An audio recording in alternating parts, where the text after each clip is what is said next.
Hello, and on today's show, it's Star Wars month. Guess who's back? Jack is back! Backwards compatibility is all the rage. And for all you electric car owners, Tesla is putting out a magazine for icy road conditions called Assault and Battery. This is episode 9 of the Geek 30 Happy Hour.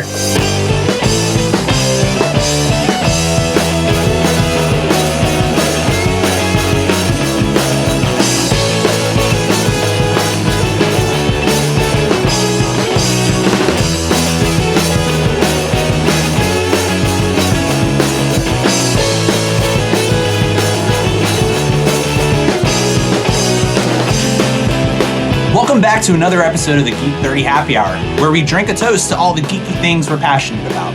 My name is Alex, and of course, I am joined by Jojo. Hello! How you doing? Very good. How about you? I win. I asked you first. No. Yes. Maybe. Maybe? Okay. And look who's with us.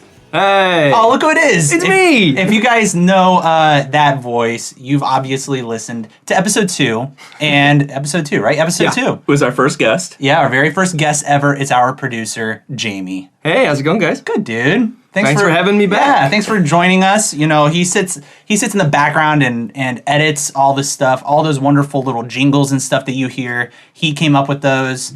And took all the coughs out of the last podcast. Yeah. We were all sick. Yeah, everybody I talked to. And now I have a cold this time. So. Yeah. Transmitted Now, digitally. at least I can know when it's coming because I'm the one that did it. Everybody, I talked to some friends and they said, wow, your friend did a really good job because I did not hear very many coughs at all. So thank you for all the hard work you do. Thank you so much. Thank you. Thanks for letting me do it. It's fun. Of course, and he's here to join us in celebrating all these wonderful geeky things. And of course, we have a drink. Let's get into it.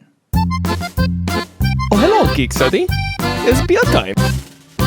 Today's beer is brought to you by Awkward Turtle. That's it? Yeah? Oh, okay. All right. Okay. Okay. So we're drinking we're drinking Leinenkugel tonight. Now, usually we're pretty good about, drinking kind of more local stuff, but lately I've talked to a lot of folks who are like, man, I wish I could drink some of the beer that you guys have access to. And so every once in a while, I figure it's fun to switch it up, do something a little bit more mainstream from a mainstream company. It's still kind of small. It's not something, it's available widely, but it's not something that everybody actively seeks out. So Certainly. So Leinenkugel, they're the ones that have summer shandy, right? Exactly. Of course. Yeah. So if you guys know about that, it's a nice little summer beer. But this is way more on the wintry side. As you can tell, it's getting colder outside. And we're approaching the holidays. This is a wonderful beer to drink during that time. So this is called their Snowdrift Vanilla Porter. According to their website, it says it's a fuller-bodied brew with hints of cocoa, coffee, and caramel brought out by roasted malts and aged on real vanilla. Our Leinenkugel Snowdrift Vanilla Porter is a smooth and creamy, is smooth and creamy, making it ideal for winter. See, I don't feel so bad about last week now. No, oh God. Jeez, it's just terrible. So let's raise a glass to this. Cheers. Cheers, gents. Wow. It's malty. Definitely. It has a little bit of a bite to it, just love it. Yeah, if you let it linger a little bit, it's kind of spicy. It's really great, guys. I think it's a wonderful winter beer. I don't know what it is about. Something makes me think of like a log cabin, covered in snow, and there's like a fireplace, and you're just sitting sipping this next to the fire. Yes. Right. It seems appropriate. Yes, and it's kind of sweet. Obviously it's a little malty, so it's going to be a little sweeter. The ABV is 6%, so it's a decent beer. It's got a good and it's got a good brown color to it. Very dark. Almost black. It's dark. It's I'd say it's a little darker than Newcastle Brown Ale. So this is right up my alley. This is the type of beer I love. I love this sort of beer. Is this up your all's alley? Like, do you guys like it? Oh yeah, this is my go-to. This reminds me of one of my favorites, the Indian Brown Ale from Dogfish Head, which is kind of the same color, kind of the same substance to it. It's got a lot of chutzpah. Mm-hmm. La chutzpah. Chutzpah. Yeah, you got to get right back there. Definitely. Yes. It's got a little bitier feel to it, so it actually feels heavier than a 6% when you drink it. Mm-hmm. Yeah, it definitely does. Nice heavy beer for a cold time of year. So guys, go check it out. Like I said, you can pretty much find this anywhere. I got it at a local grocery store over here. So we hope you guys are able to check it out. And if you do, let us know what you think. Shoot us an email, geek30podcast@gmail.com. And with that, let's get into the news. Geek 30 News! Guys, it's December. December. What does that mean? Holidays? No. Star Wars. Star Wars. So close. Oh my gosh. We're like, okay, so we are recording on December 6th. We're 11 days out. We're 11 days out. Oh my. Well, okay. All right. Sorry. More like 12 days out. Like if you guys are seeing it on the 18th, Jojo and I are seeing it on the 17th. Midnight. Well, not even midnight. We're before Technically, midnight. it's the 18th. It's almost. Right. Okay, we're seeing it on the 17th at like 7 p.m. Yeah. It's perfect getting off work. We have our seats reserved. Deanna's coming with us. My parents are actually coming with us. Katie, my sister, is coming with us. Awesome. It's going to be a ton of fun. And with I that, just bought out the whole theater for that. yeah, oh, dude, I was thinking about it and just start giving away tickets to all my friends. Unfortunately, I'm not made of money. You sure? Yeah, believe it or not. Isn't that crazy? Lies. So, of course, it's Star Wars month, and that means that everybody and their mother is taking advantage of it and creating advertisements about Star Wars, and Google's doing that. So, have you guys gone into Google and typed in a long time ago in a galaxy far, far away and seen what happens? I just did that right before we started recording here. Yeah? This is also And a what happens? really cool. revelation. What happens, Jake? It takes all the search results and it puts them into the Star Wars opening crawl. So everything is on a Starfield background, and all the links are gold, and they're all sliding up. It's got And that there's- opening music. There's a button that you can click and it turns the music on, and the whole Star Wars theme plays. It's really cool. Oh, I love it. And JoJo's got it going right now. Yeah, the yellow font and all that. Look how cool. So here, turn on the sound. Let's see if we can give the audience a little. This is Google. Yes. Oh, love it. All right. So, So I exciting. tried it here on this computer that JoJo lended me, and I'm trying it on Firefox. It didn't work. It literally just went to a Google page. But I encourage you guys to try it. A friend of mine, Windows. Yeah, dang it, Windows. But shout out to my friend Justin. Justin actually pointed me to this, and he wanted me to mention it on the podcast. So thank you, Justin, for mentioning that. Thanks, Justin. But wanted to also talk about, because it's Star Wars month, we're getting bombarded by advertisements, not just from third party folks like Google, but Disney themselves are bombarding us with trailers. Right. Jojo, you haven't seen a single thing, have you? Except for the original teaser, I have not seen anything. Okay, so everywhere you go, it's plastered everywhere. It's the new thing right now. I went to Best Buy to pick up something. I can't remember what it was.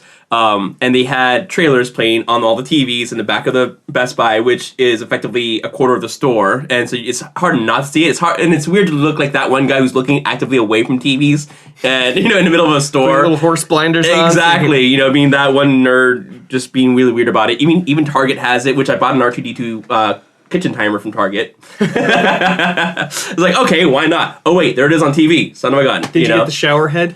I saw they had the Darth Vader and the R2D2 shower heads Right. with squirts out the side. I thought about it, and I thought it'd be cool to put the Darth Vader shower head in my shower. Then Darth Vader would be looking at me while I showered. And I figured that's not so kosher. That's uncomfortable. Yeah, exactly. So I decided against that this time. But yeah, I've only seen a teaser, a couple of blips here and there, but I've actively avoided everything at all costs until the movie comes out in 11 days.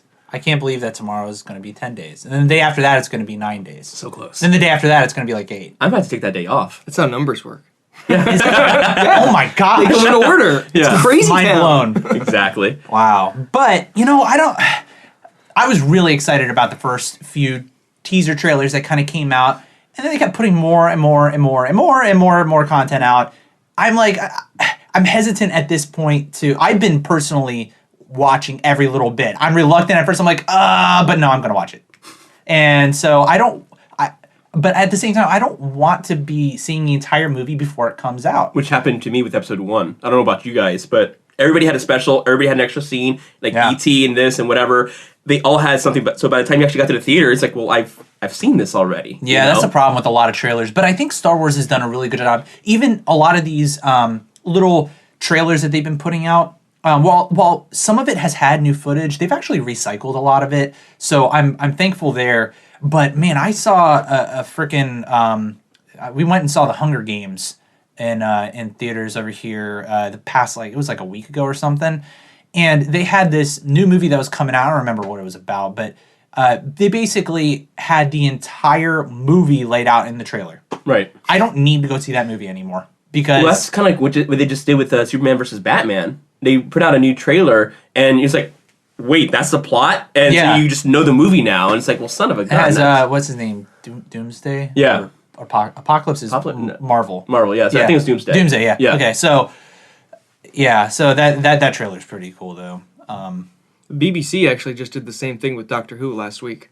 They released the synopses for all the episodes, and in the episode synopsis for 11, they actually revealed the reveal that's at the end of the episode in the synopsis. So if you read it, there's no point in watching it. Oh, wow. You already know exactly how it turned out. 10. It's going to be season 10. Episode 10. Episode 11. Episode 11. Okay. They had the synopsis of the episode, and if you read the synopsis, well, okay, now I don't need to watch it anymore. Oh, wow. You ruined the whole 45 minutes. Well, we're going to get into some Doctor Who later for sure, because Jamie's here. I need to stop following them on Facebook, because every time they put a new show out, or a new episode out, they're like, well, do you remember seeing this? Like, no. It's like I that don't actually remember seeing that. I'm having a huge issue here because I want to be surprised by a lot of stuff. Exactly. But that's something that I was really pleased about with the Star Wars trailers. Again, they released these trailers and they were vague enough to kind of get you just hyped because one, there's a nostalgic feel. Two, they released some really well done scenes. Yeah. When you saw Finn whip out the lightsaber, I didn't see that. Oh, okay, sorry. You saw him whip out the lightsaber for the rest of the world. Like, that was freaking cool. So... I bet it was. Yeah, sorry, Jojo. I'm teasing him. I'm poking. I've heard about this before, so I'm teasing. So I wanted to get your all's thoughts too. If you guys are happy with the way Star Wars has been doing things, let us know. Also, let us know like the most exciting thing, or the feature of this movie that you're most excited about. Because for me, I'm looking forward to kind of seeing the passing of the torch with these newer characters and seeing people like Han and Leia, in the trailer, but we haven't seen Luke basically. That's what I was about to say. Is that the thing that I'm most interested in? I was going to say that I've also noticed that unlike Jojo, I've watched all the trailers. I've watched everything that's come out. Streams right here. And I still don't know what the movie's about. I have no idea. And I think that's remarkable that they've managed to put that much content out there without telling you anything. And I'm afraid, though, that they're going to end up showing us like a little bit more and some kind of other trailer coming out here. And I'm going to be like, no, stop, because that might be the tipping point. Don't show me Luke before this movie comes out. That's the one thing. Yeah. Well, we're so close to it now that I think that they'll probably hold off. I think they've probably passed the point where they would have said, oh, here's a big reveal. I'm hoping. Right.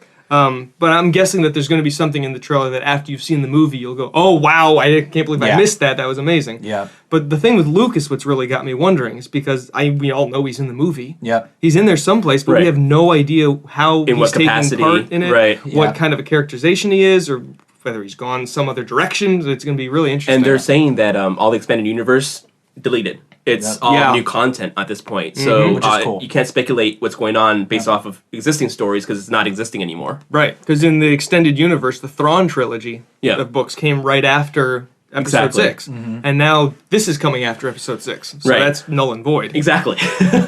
So that stinks. That's going to be a fun topic for us to talk about on Episode 10 for sure.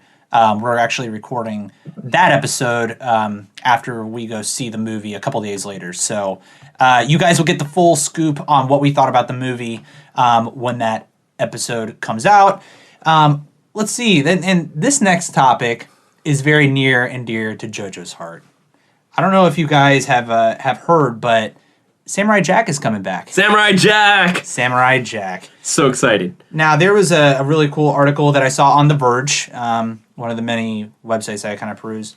It says, after over 10 years on ice, Samurai Jack is heading back to Cartoon Network next year. Adult Swim just announced that Genndy Tartakovsky, I don't know, is it Genndy or Gendy? I always said Genndy, but I also say GIF, so... Okay, well, that's wrong. You. The creator of GIF says GIF. I'm justified. He's wrong, too. So are you going to, hire a graphic designer Is that how it works? Is that how it works? Because that's not... Yeah, I'm gonna look up directions on my Jarman of how to get there. While I listen to G30. G30, exactly.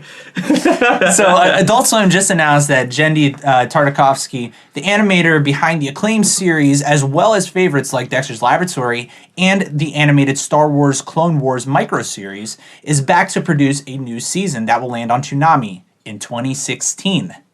That's pretty cool. That's awesome. Yeah, so if you guys have never seen Samurai Jack, it's all on Netflix, I believe, right?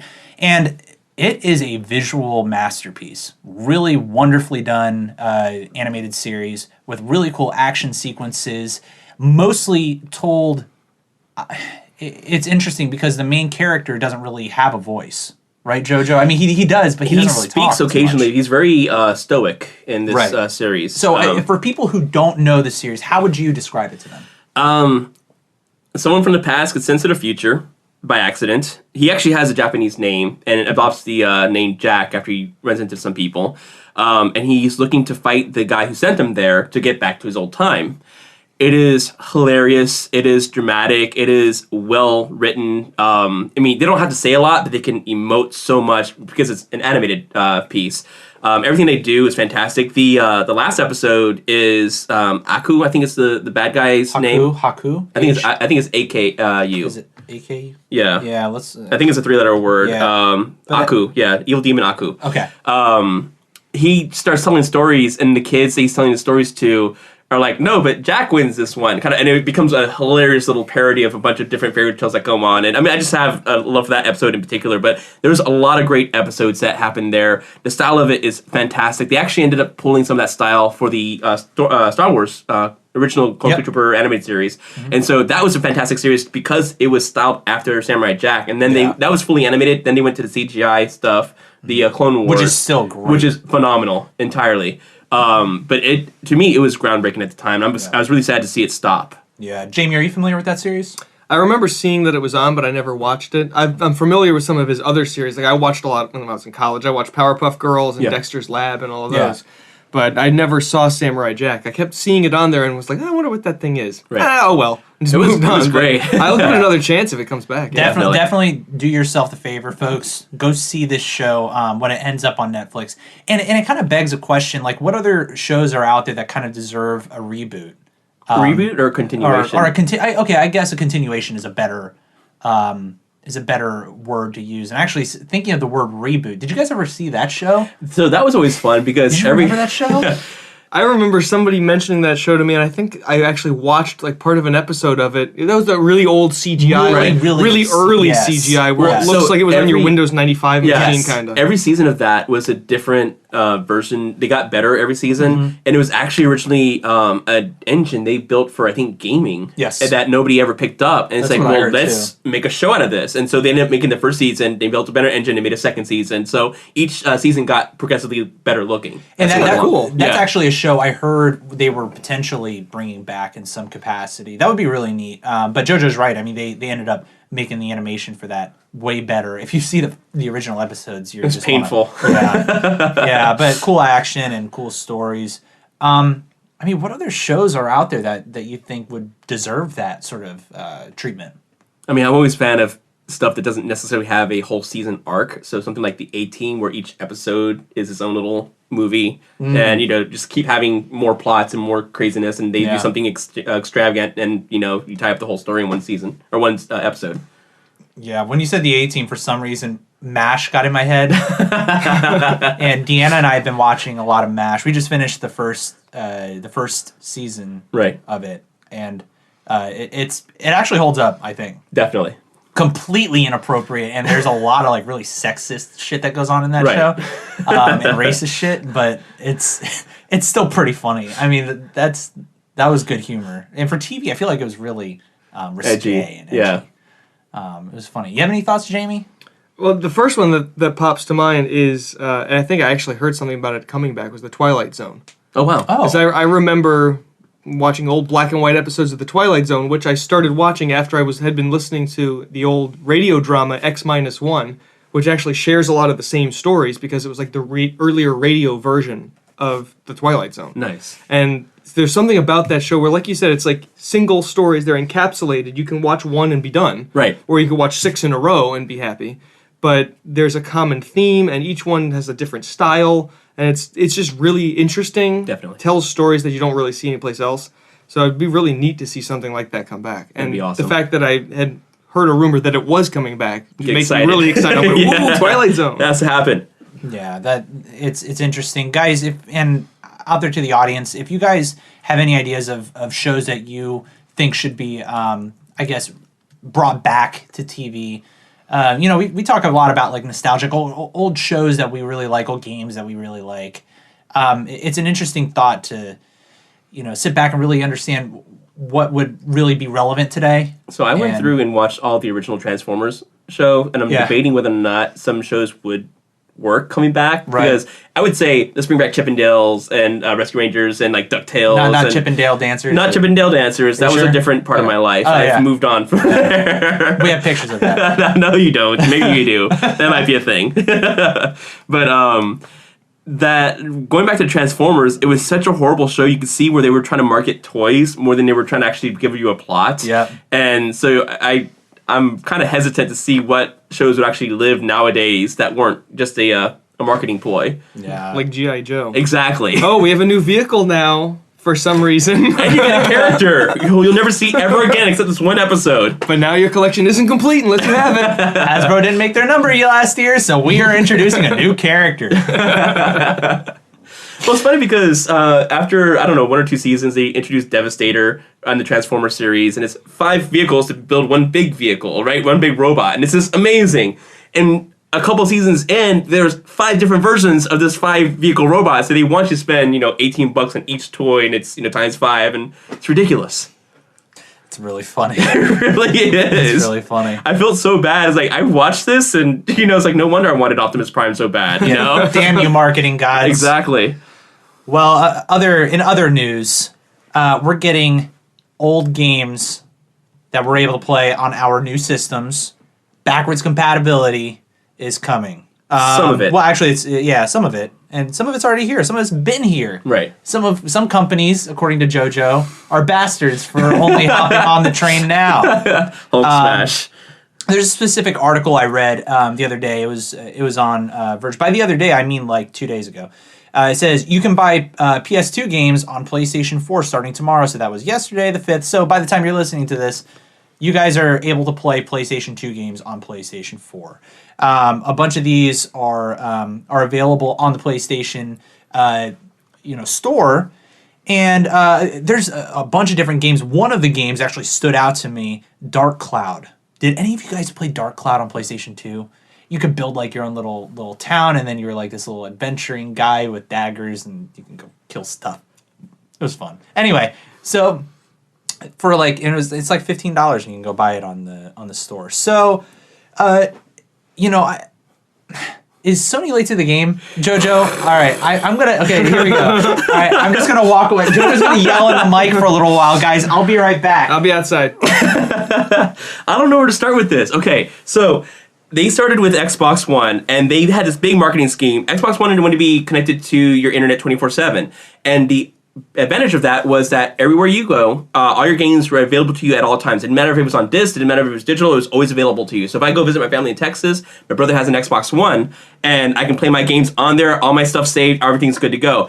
PlayStation gave this whole, well, why would you need to be connected 24/7? And it kind of started doing the psychological ploy to everybody. It's like, well, look at me lending somebody a game, and they gave a physical copy to somebody else. Like, hey, we just lended somebody a game. And they had this whole commercial employee, whatever, just destroying Microsoft. So Microsoft ended up backing off of that idea, which to me is kind of foolish because your laptop, your smartphone, everything's connected 24/7. So why not your Xbox if you're getting the benefit out of it? Mm-hmm.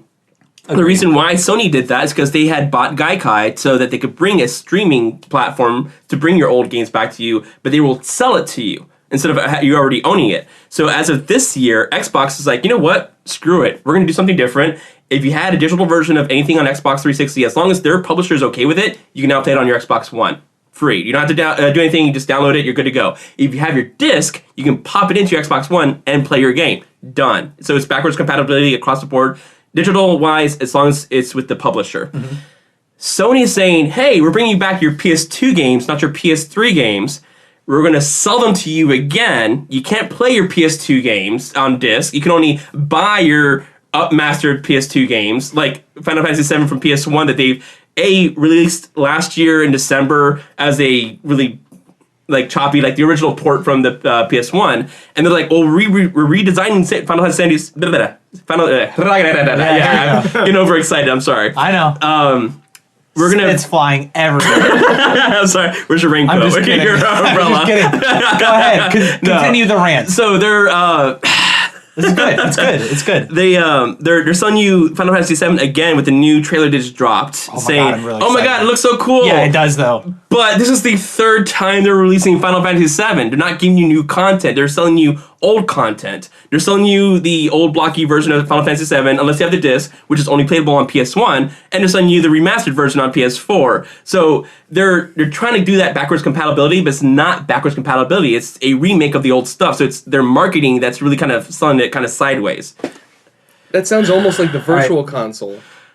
Like where you on the Wii, Right. where you could buy old games again. But Nintendo you never can't put the game in. Right. Nintendo never said that. Nintendo said No, but that's what I'm saying. Yeah, is that exactly. Sony's calling that backward compatibility. Yeah. Exactly. Where really it's just, hey, buy your games again. Exactly. Nintendo came out forward because Nintendo was the first one with the online market before anybody else did it. Right. And said, hey, we have this platform for you to buy old games. They didn't say backwards compatible, except for with the Wii, you could play GameCube games, so they did have that compatibility thing right there. But it's like, we can sell it to you again. And if you have your Wii U and it's compatible with the Wii U, you pay $1 and you pay it on your Wii U now, so move it over.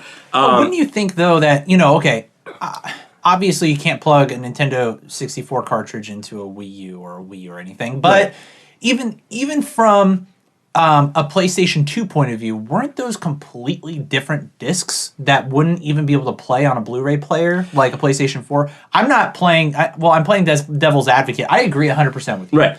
They were black on CDs, some parts. I On some thought. parts. Well, that's PlayStation 1. PlayStation 1 was black CDRs. You could buy blank black CDRs Right. and burn them, and the black actually made no difference except for making it clear that it was a PlayStation game instead Right. of an audio CD. It was a visual thing. PS2 was DVDs. Right. They were just straight up DVDs. Exactly. As far as but they the were. bottom had like a bluish tint to it. They or were still something. DVDs. As The far as only- I'm aware, the only system that had non-standard discs was the Dreamcast. The And the Dreamcast GameCube. GameCube had the little tiny mini DVD thing. Yeah, so some and the things can play Dreamcast up and had some gig discs. Exactly. They were like a CDR, but they held a gig of data instead of Right. 750. And by the way, I just want to point out, I bought Final Fantasy VII how many times? Wait. I bought it on my PlayStation 3, and then I bought it on my PC, and I'm going to buy it again when it's remastered and released because that shit looks fun. backwards compatible. I'm doing air quotes, by the way, for those of you listening. Yes. Yeah. Okay. I mean, I They get shouldn't it. have said I get backwards it. compatible. They should have said we're selling you back your old stuff. Yeah. You know, again, with the Xbox One, if you have 360 games, you can pop it into your Xbox Yeah. One and play them. That's backwards If they compatibility. had called it Yeah. a vintage games marketplace, Yeah. that would have been kosher. Right. But this is not what they're describing. Right. These are the same guys, again, who slammed the Xbox One for having 24/7 connectivity, but then want you to be connected 24/7, downloading their games, being able to play it as they stream, and blah, blah, blah. So, Yeah, and that whole thing, I mean, I get some people in the world don't have access to the internet 24/7, but that's kind of like 5% of the population. We're getting to the Right? point where it's kind of Right? ubiquitous. Like, Yeah, it's- Right. it's- if you're listening to this, you have the Yeah, internet. and, Right. and guys, I get it. Like, there are people in this country who do not have, like, the means to live, right? Those people shouldn't probably be spending money on video games anyway and probably buying food for their families. But, for the people that, have internet and that are probably playing games and stuff, they probably have internet. This whole, like, not being connected to the internet 24/7 thing is a little silly to me. Well, because I don't do it, but for a lot of people with their iPhones or their Android phones, they have it set to automatically update everything, which means you're connected to the internet at all times, Yeah. which means you look at your phone and it says, hey, I updated this for you automatically. You didn't say to do that. Yeah. It did it for you. Yeah. And you're very comfortable with that. But your console, no, we can't do that. Yeah, I don't know. It's a little silly to me, and maybe I'm missing something here, and maybe we're all three of us are missing something here. If somebody wants to chime in and provide feedback, Geek30podcast@gmail.com. But If you want to rant back about Sony, I'll be more than happy to talk to you guys. Yeah, if you guys don't agree with JoJo's hatred, not hatred. Jojo dislikes Sony for a number of reasons, but it's been a work in progress. I used to like them. I don't anymore. I love them. I don't love them. I have every single system, and I've really enjoyed my PlayStation 4. I was trying to talk Jojo into getting a PlayStation 4 the other day, and he about smacked me. He was like, Alex, what do you think? You know how I feel about them. It's against his religion, guys. Well, I've never owned a PlayStation console of any number in my entire life. So, Really? I still have my PS1 with the LCD screen on it. Oh wow. Yeah. The small one? Yeah. Yeah. Oh my god, I forgot about that. Exactly. You still have. Again, you still have that. I used to. I actually liked Sony, and then Sony became Sony. Yeah. Well, I don't know how to say that any better. I'm sorry. Sony did what Sony does. They went full Sony. They went to full Sony. Yes. They They had an went issue full with Sony. Apple. They had an issue with this. They had an issue with that. It was just ridiculous. yeah, but I mean, if you guys are into these old PlayStation 2 games, I mean, the list of games right now that they've got coming out, it should be available. But on this article, they talk about Dark Cloud, Grand Theft Auto 3, Grand Theft Auto Vice City, Grand Theft Auto San Andreas, Rogue Galaxy, The Mark of Cree, Twisted Metal Black, and War of the Monsters. No, Twisted Metal Black was a lot of fun back in the day on PS2. I will tell you that. And these, I am reading this article right now. These are being scaled up to 1080p. So again, these are being brought to you to a next-gen platform. So it is the old game, but it's being polished for a next-gen platform. So would you say that then, is that worth the 15? I mean, these people have spent time to update these games.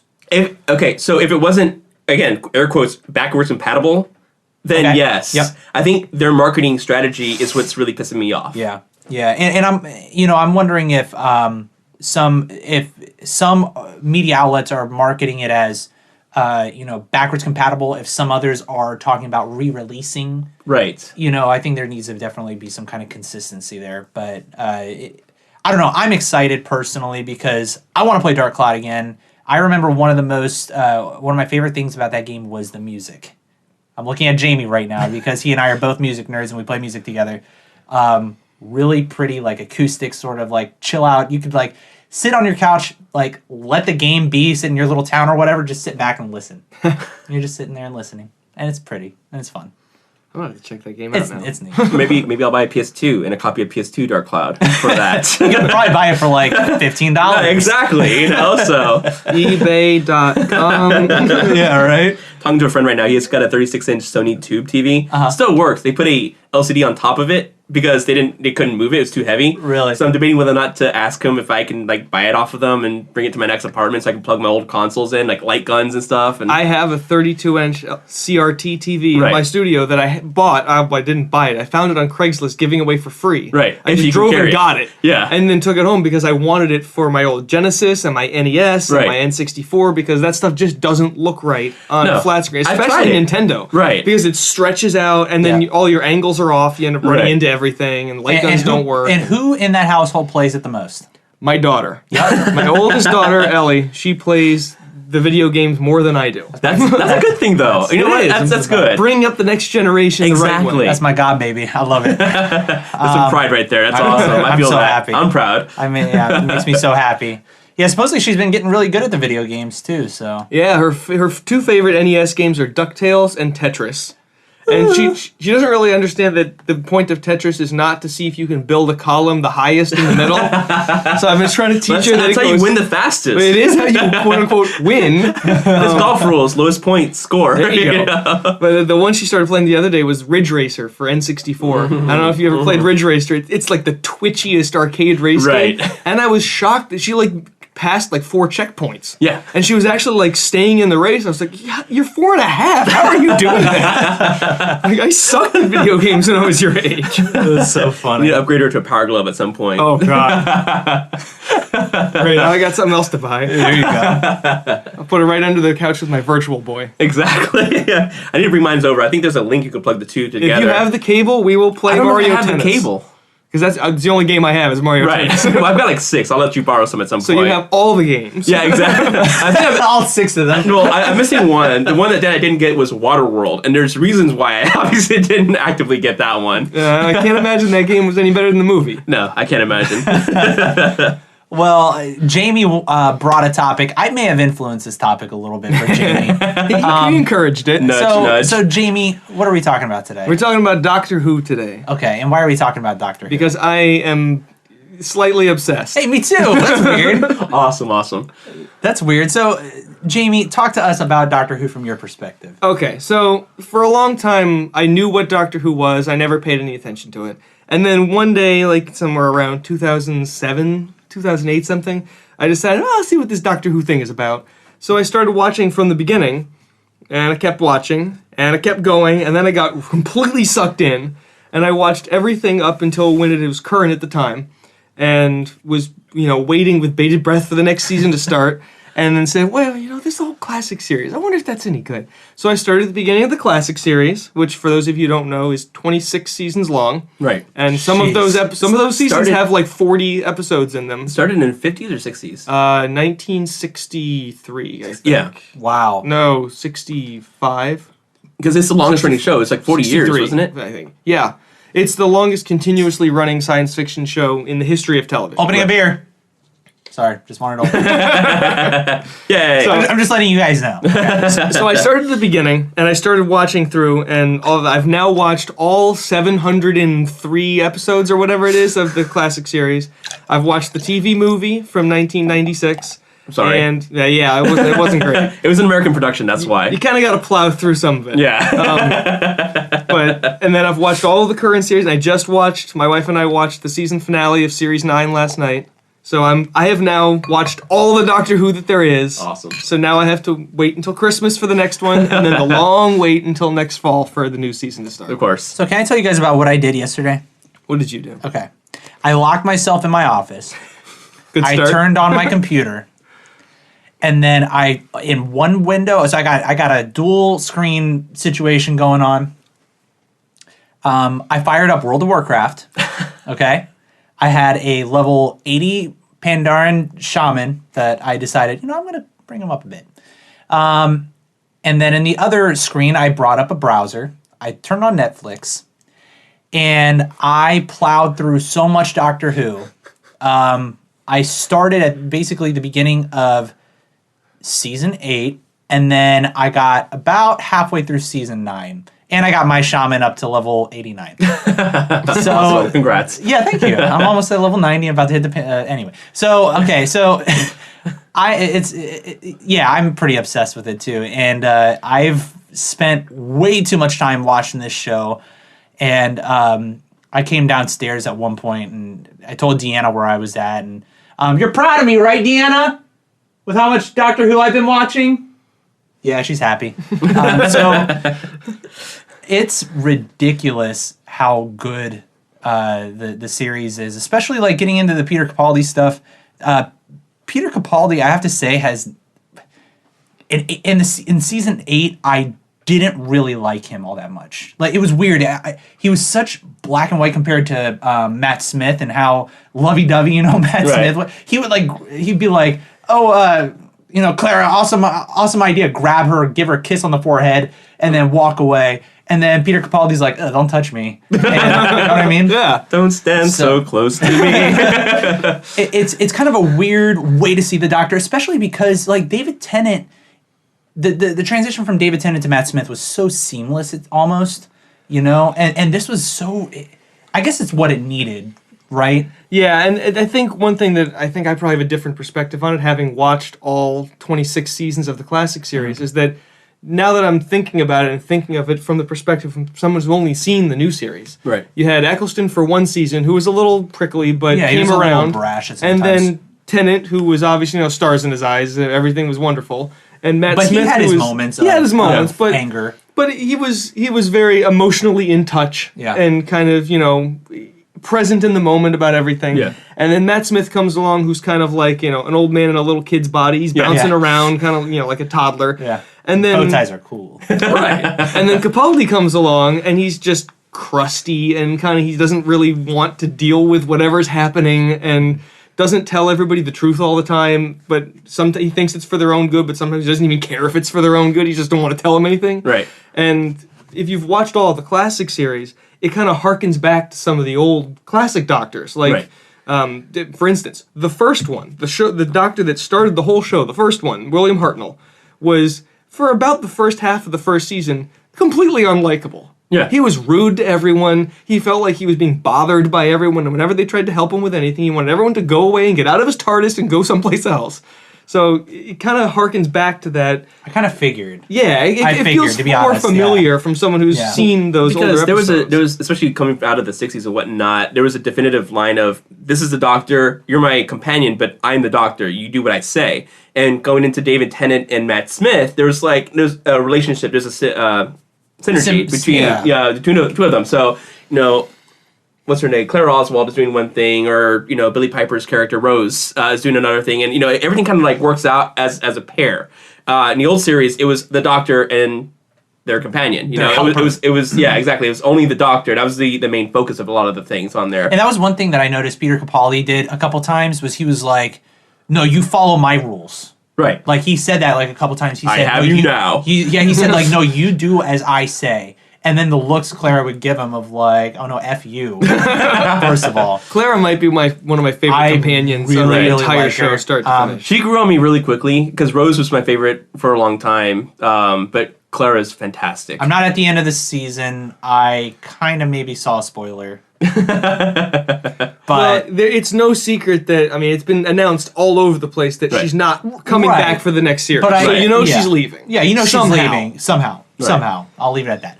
I'm not going to spoil anything. Thank you. But I think I saw it anyway.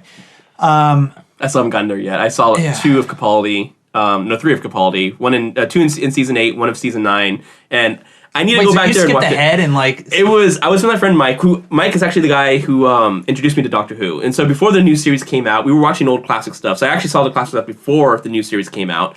And when the new series came out, he got me to watch the movie before that started to kind of transition me. Yikes! I'm like, what the bad word is this? Yeah. It was horrible. I do like the nod to it though, for the War Doctor from the eighth Doctor to the War Doctor. Yes. That was really well done. Did you see the little piece that they had that was not in the episode? It was like an extra. Yes. What? Exactly. They actually had an extra it was before the 50th anniversary. Right. It was one of those little 6-minute mini episodes where they showed Paul McGann as the 8th Doctor actually regenerate into the War Doctor. Right. Really? So they Yeah, brought, it gave the they brought the whole 8th Doctor back continuity. older, and it worked out really well. He looked kind of war-torn and kind of, with the weight of the world on him, and then he goes, and he's with the Sisterhood of Karn is there, Right. blah, blah, blah, They and he force drinks a a potion, transition, forces a regeneration, and becomes the War Doctor. So there's a definite, complete chronology all the way through. Right.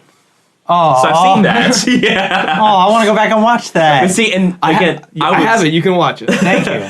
I was spoiled by my friend Mike. Again, love Mike to death. I don't know if you got this. I don't know if you got this. But when I saw a lot of stuff before it was actually aired for the new season. When we actually watched the new season, he would pause it and go, "This is why this is important." So the class stuff I didn't see, he could say, "This is why the Daleks are this. Or this is why the Iron Men, what is it? The Cybermen are this and whatever." So he was actually able to explain it to me, and so there was a larger understanding for me from the get-go for a lot of things. So I had a better appreciation for it. So I had someone to walk me through the new series, and I loved it to death all the way through season 8, which I need to pick up and finish in season 9, obviously. Okay, so question for you. Are you ever... I hear Jojo talking about how he kind of stopped watching Doctor Who. First of all, why? Second of all, are you ever going to pick it back up again? I will. So I have a bit of a nostalgia thing because Doctor Who with me is always associated with Mike. I always watch it at his place.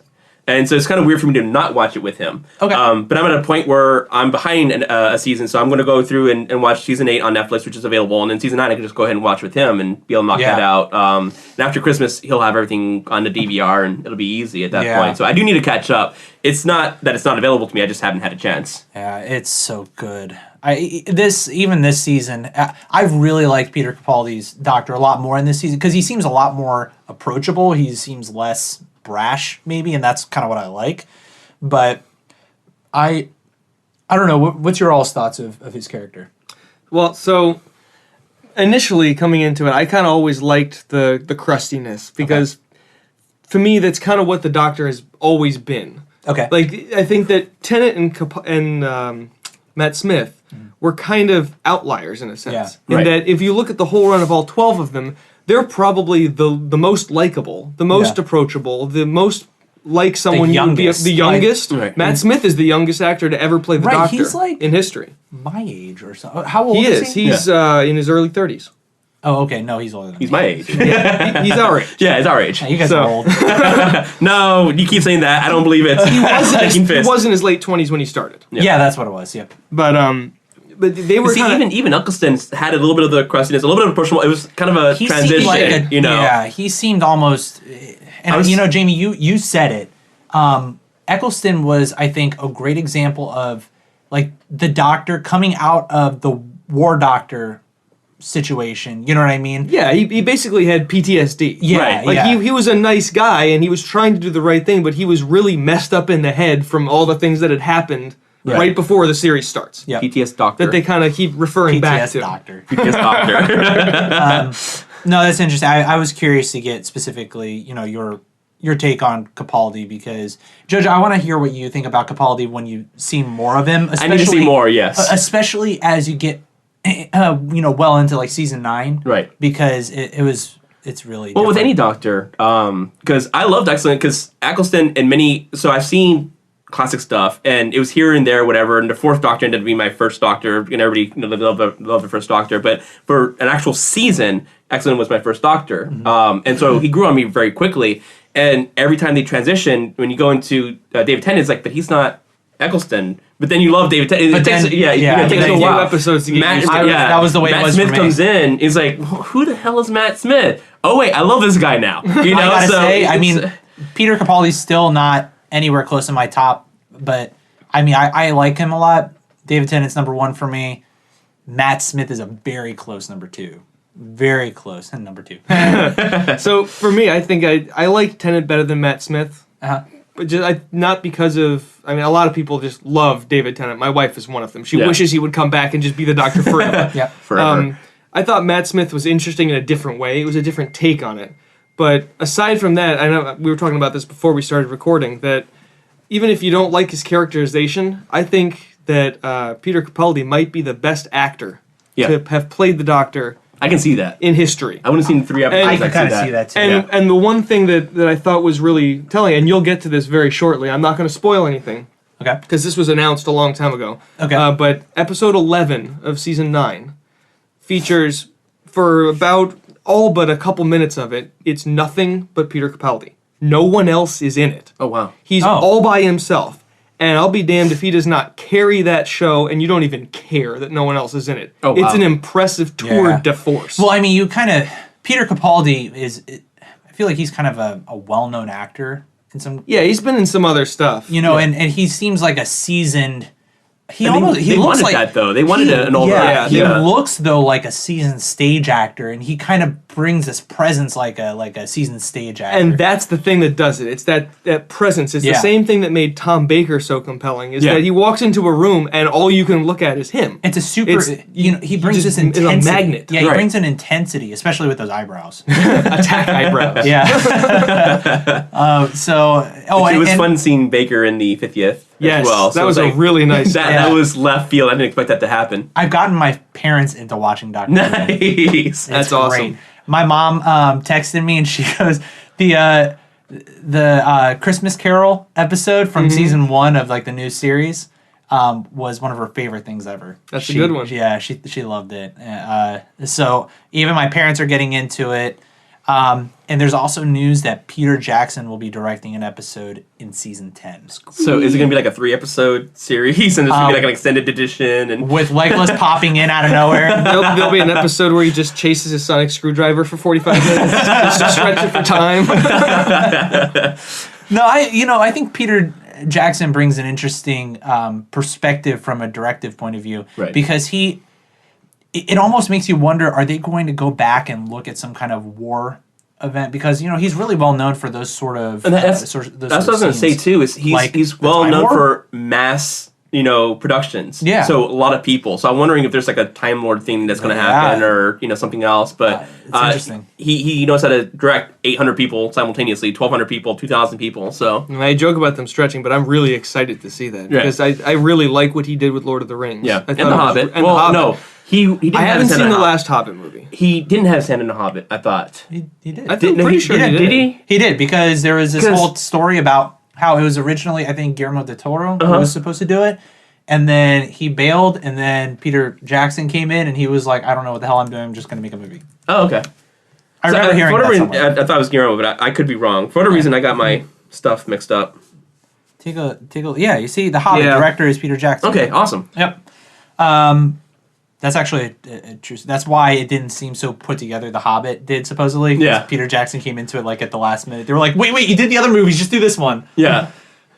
But I think that's going to be really fun. There's actually a really cool video for you guys listening that came out of Peter Jackson kind of doing a sort of an announcement.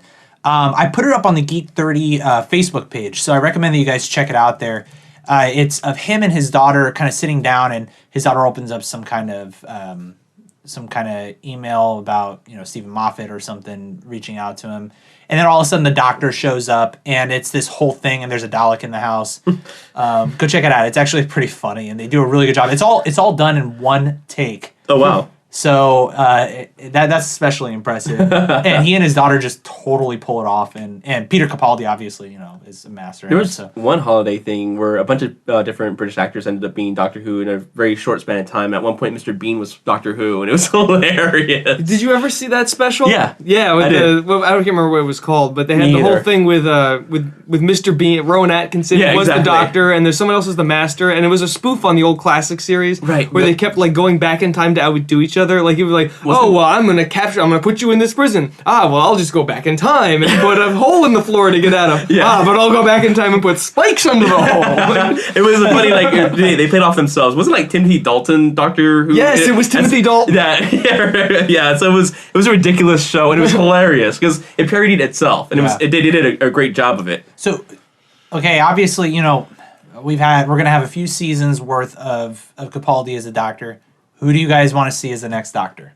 And if there's going to be a next Doctor, there's reasons why there may not be. But if there could be a next Doctor, who would it be? So I kind of worry about this just because Stephen Moffat took over in season 5 when Matt Smith came on, and he's been running the show ever since. Yep. And for the most part, I think he does a great job. Yep. Like, it's a really well done. But there's sometimes that he does things that I feel like he does it just to be like, ah, I gotcha. Yep. So I'm hoping that the next Doctor isn't cast as just a haha gotcha, and then it turns out that it doesn't work for in the long term. Right.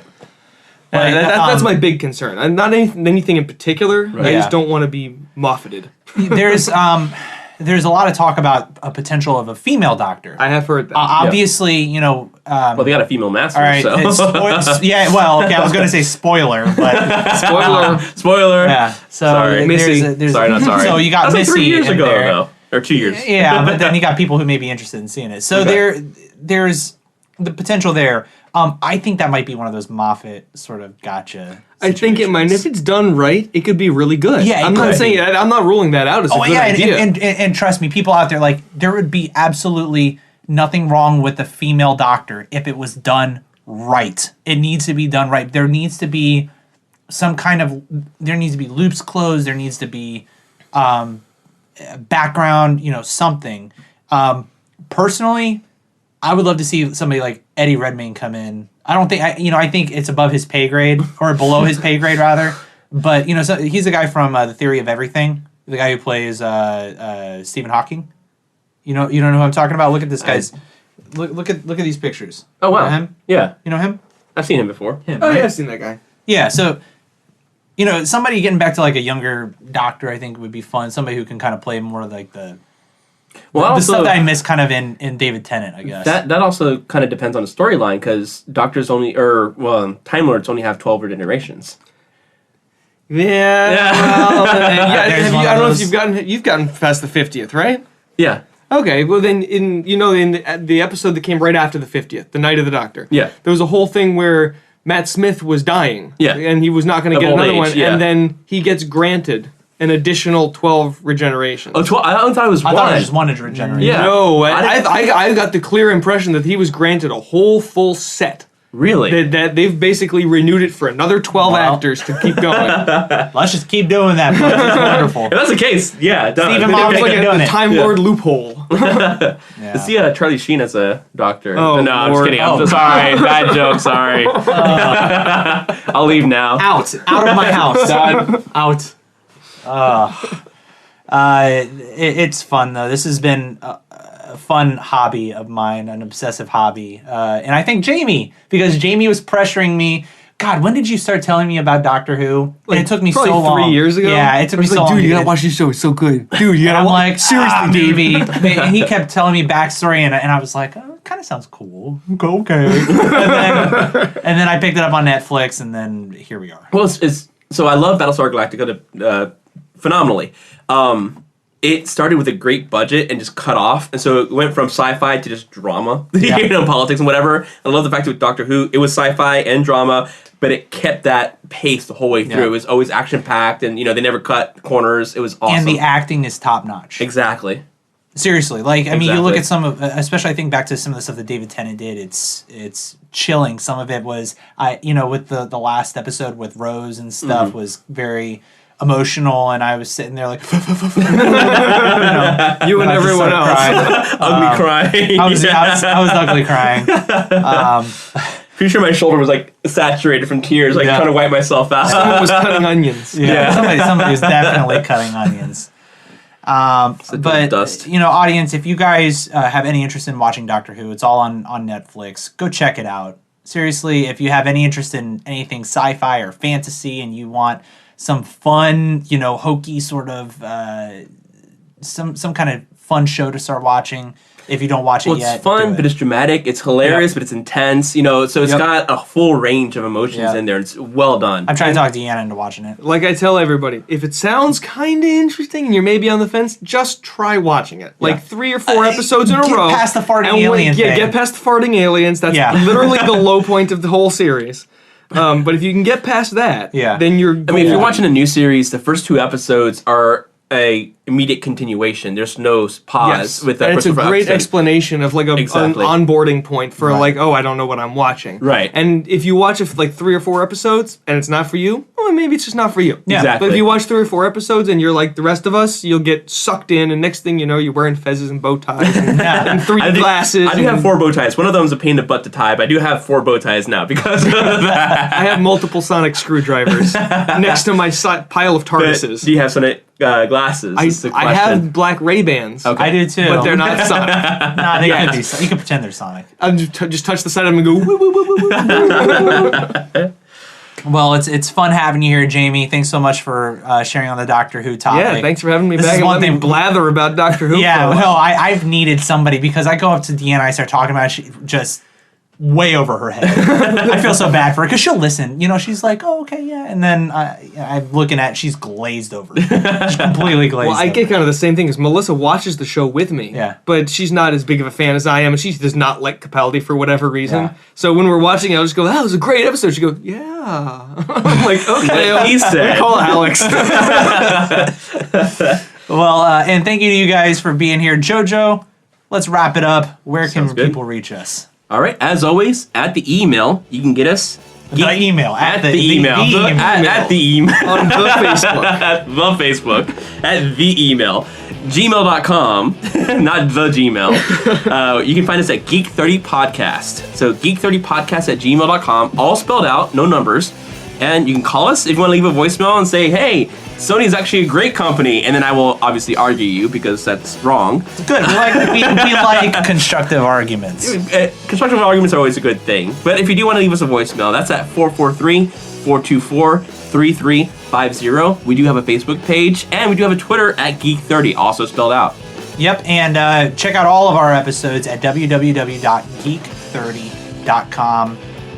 Thank you to Jamie for being here, being our guest. And our producer. All of our jingles, all of our good sounds. If it sounds good, it's his fault. Yeah. Well, Damn thank it, you. Jamie. Damn it. Damn it. We're not supposed to be that good this quickly. Yeah. Stop setting the bar so high. And thank you for Leinenkugel. How do you say this? Leinenkugel. Leinenkugel. Thank you for this wonderful beer, Leinenkugel. It's delicious. Yeah, it's awesome. Thank you to you guys again for being here. We will see you next time. Thank you so much. Have a great night. Bye, everybody. See ya.